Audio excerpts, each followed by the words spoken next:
Olá! E se as respostas para as nossas maiores preocupações sobre o futuro da tecnologia estivessem, na verdade, escondidas num livro lá dos anos 50?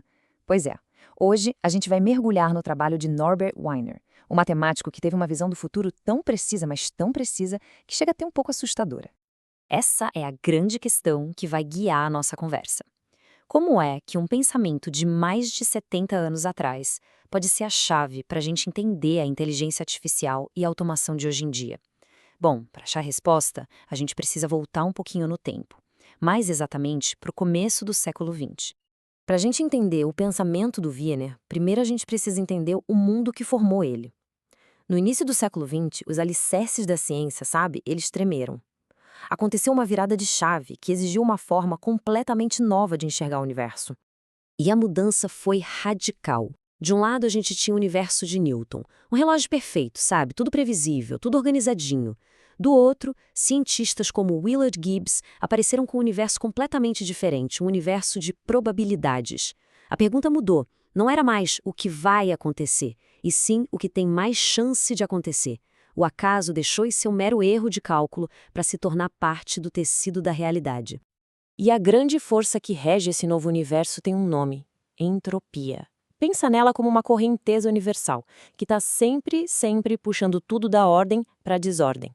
A organização, a estrutura, tudo isso na verdade é uma exceção, uma batalha constante contra essa maré do caos. E aqui que vem a grande sacada do Wiener sobre nós. A vida existe justamente nesses bolsões de resistência. Nós somos como ilhas de ordem num oceano de entropia, lutando a cada segundo para manter a nossa forma, a nossa informação, contra essa tendência universal de tudo se desfazer.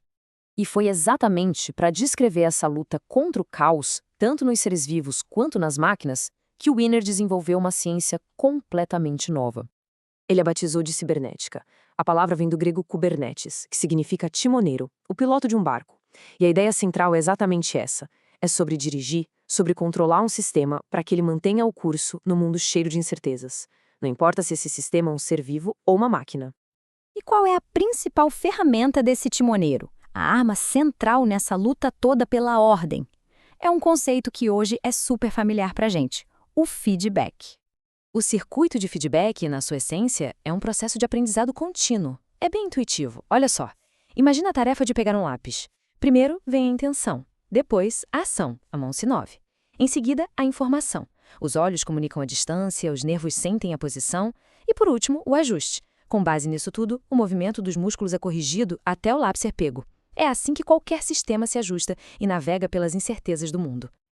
Agora, para explicar o que torna os seres humanos únicos nesse universo de sistemas de controle, o Wiener usa uma analogia simplesmente brilhante. Ele compara a gente com as formigas. De um lado você tem a formiga, uma maravilha da rigidez. O corpo dela é uma armadura, o desenvolvimento é uma mudança radical que apaga o passado e o comportamento é quase todo pré-programado.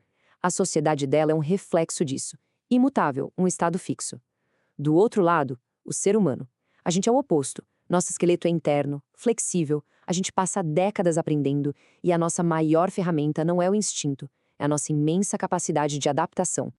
E aqui o alerta do Wiener se torna cristalino: tentar organizar a sociedade humana, como se fosse um formigueiro, tratando as pessoas como peças com funções fixas, é simplesmente jogar fora a nossa maior vantagem evolutiva. É nos condenar a operar com uma fração minúscula do nosso verdadeiro potencial. E é exatamente essa vantagem humana, a nossa flexibilidade, nossa capacidade de aprender, que o Wiener viu sendo desafiada pela sua previsão mais impactante de todas, a chegada de uma segunda revolução industrial. A primeira revolução, a do motor a vapor, foi sobre substituir o músculo. Ela nos deu máquinas que faziam o trabalho pesado. Já a segunda, segundo Wiener, seria sobre substituir o cérebro. As novas máquinas, os autômatos, não seriam ferramentas de força, mas sim de decisão, substituindo o nosso julgamento em tarefas mais rotineiras. E a consequência econômica dessa nova era é brutal. O Wiener não mede palavras para descrever. Essa nova máquina, ele diz, é o exato equivalente econômico do trabalho escravo. A implicação disso é assustadora. Qualquer trabalho humano que competir diretamente com ela vai ser forçado a aceitar um valor que tende a zero.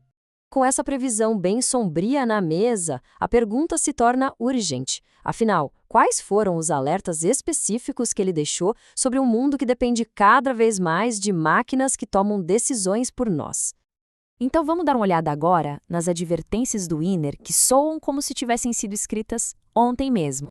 Esse é o problema que a gente pode chamar de a pata do macaco, daquela história de terror, sabe? Uma máquina que toma decisões, mas não aprende de verdade. Tem uma mentalidade totalmente literal. Ela vai executar o comando que a gente dá, não a intenção por trás do comando.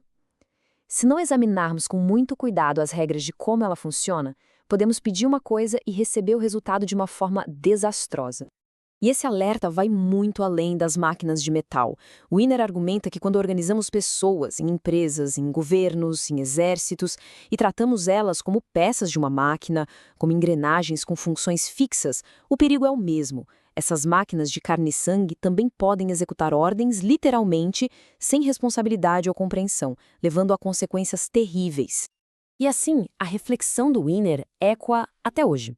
No nosso mundo de algoritmos de automação, o grande perigo talvez não seja que as máquinas pensem por si mesmas, mas que elas executem literalmente e sem questionar os nossos próprios comandos.